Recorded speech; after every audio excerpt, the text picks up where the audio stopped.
আধ্যাত্মিক বনাম বাস্তবতা, ধূপগুড়ির কমল রায়ের জীবন সংগ্রামের ইতিহাস। এক অদ্ভুত জীবনযাত্রা, নিজের চোখে না দেখলে কিংবা সরে জমিনে তদন্ত না করলে বিশ্বাস করা কঠিন।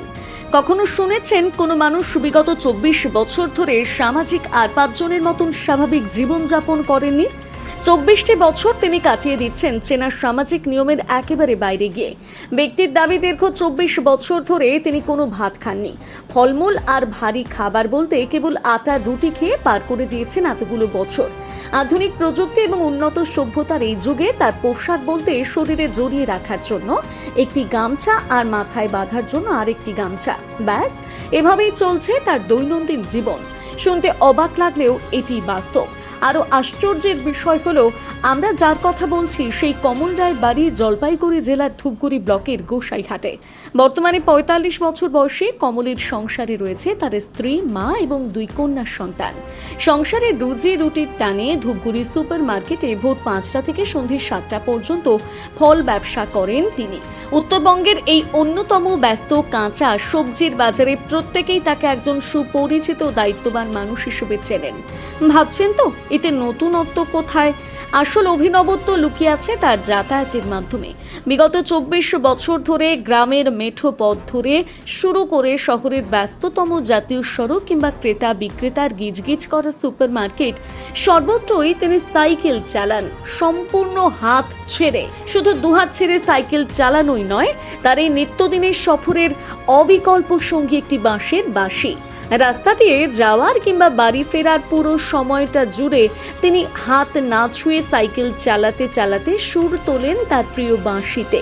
বিগত 2 দশক বা তারও বেশি সময় ধরে ধূপগুড়িবাসী তার এই অদ্ভুত কসরত আর সুরের মেলবন্ধন দেখছেন। তার মধ্যে যে আপনি যেটা বলছিলেন যে আপনি কখনো ড্রেস পরেন না, এর কারণ কি? আর আপনি সাইকেল চালিয়ে এভাবে বাঁশি বাজান? কারণ তো ভাঙিয়ে বলা যাবে না আমার। কি ঘটনা? সাধনার ব্যাপার আমি ভাঙিয়ে বলতে পারবো না। কি সাধনা বলুন একটু। এটা আমার কৃষ্ণকালী সাধনা। হ্যাঁ, কত বছর ধরে এইভাবে চলছেন? 24 বছর থেকে। 24 বছর এভাবে চলছেন? আপনি রাস্তা দিয়ে আসেন, হাত ছেড়ে সাইকেল চালান? এমনিতে আপনি কি ফলের ব্যবসা করেন? এখন ফলে ব্যবসা।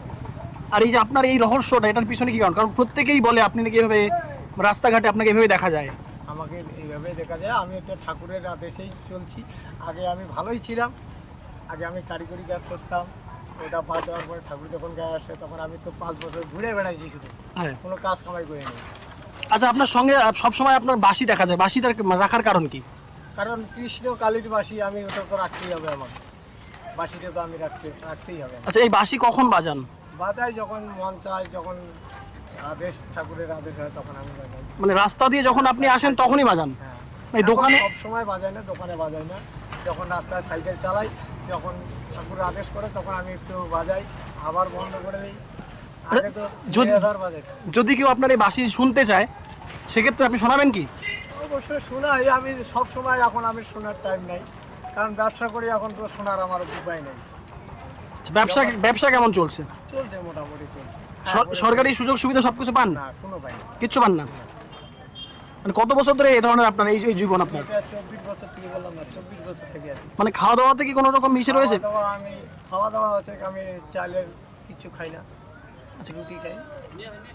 সারা বছর এই রুটি খেয়ে আছেন, ভাত খান না? এটার কারণ কি? কি কারণে এইসব? এই যে একবার তো বললাম যে সব কিছু সবটা ভাঙিয়ে বলা যাবে না। গোপন তত্ত্ব কেউ ভাঙিয়ে দেয় সব সময়।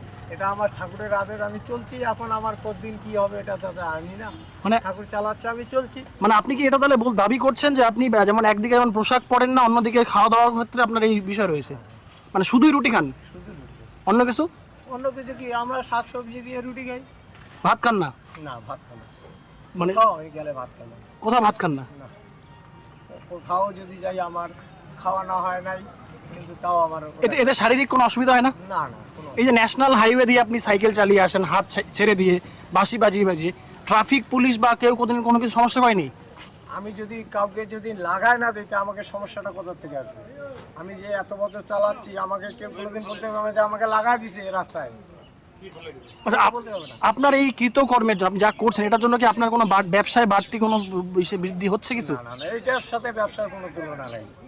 ওটা আমার আলাদা জিনিস, এটা আমার আলাদা জিনিস। মানে আপনি কর্ম করেই খেতে চান? কর্ম করে খাচ্ছি। কি নাম দাদা আপনার? আমার নাম কমল রায়।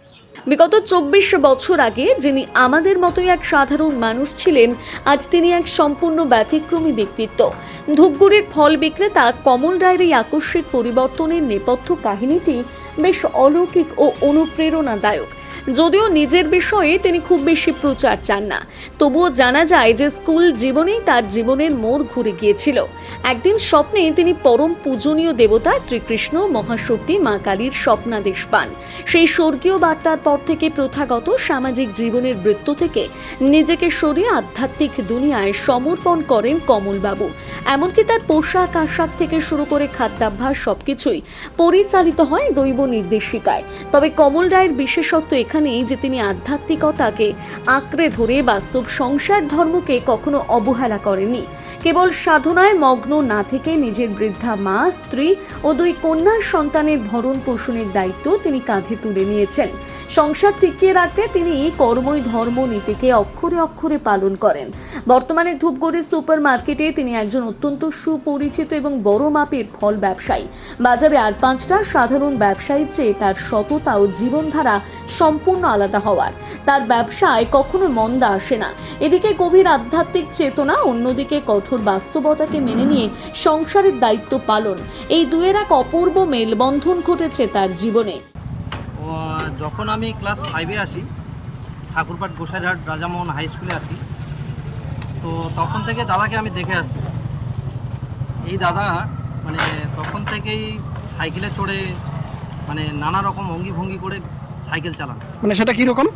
সেটা মনে করেন যে সিটে বসে হাত ছেড়ে দিয়ে নানা রকম যেরকম করে স্ট্যান্ড করে, সেই স্ট্যান্ডের মতোই আর কি সাইকেল চালিয়ে নানা রকম অঙ্গিভঙ্গি দেখিয়ে সাইকেল চালিয়ে উনি বাঁশি বাজান। তো এই দৃশ্যটা আমি সেই ছোটোবেলা থেকে দেখে আসতেছি, ক্লাস 5 থেকে। ঠিক আছে, আমি 2009 সালে মাধ্যমিক পাস করি, তো তখন থেকেই এই দাদাকে দেখে আসতেছি। এই পোশাকেই ওনাকে আমি সচরাচর দেখেছি। ঠিক আছে, আগেও দেখেছি, এখনও দেখে আসতেছি। ঠিক আছে, যখনই চোখে পড়ে, মানে সচরাচর তো ঘোরা হয় না আমাদের, তো যখনই চোখে পড়ে তখনই আমি এই অবস্থায় দেখি আর। ঠিক আছে, এক হাতে বাঁশি, মানুষের নানা রকম সাধনা থেকে থাকে। এবার ওনার কি আছে না আছে সেটা উনি বলতে পারবেন। এই ব্যতিক্রমী জীবন সংগ্রাম ও অনন্য ব্যক্তিত্বের কারণে আজ কেবল ধূপগুড়ি নয়, সমাজ মাধ্যম সহ গোটা জেলা জুড়ে কমল রায় এক অত্যন্ত পরিচিত ও জনপ্রিয় নাম। বাংলা হান্টের আরও খবর দেখতে নজর রাখুন। বাংলা খবর মানেই বাংলা হান্ট।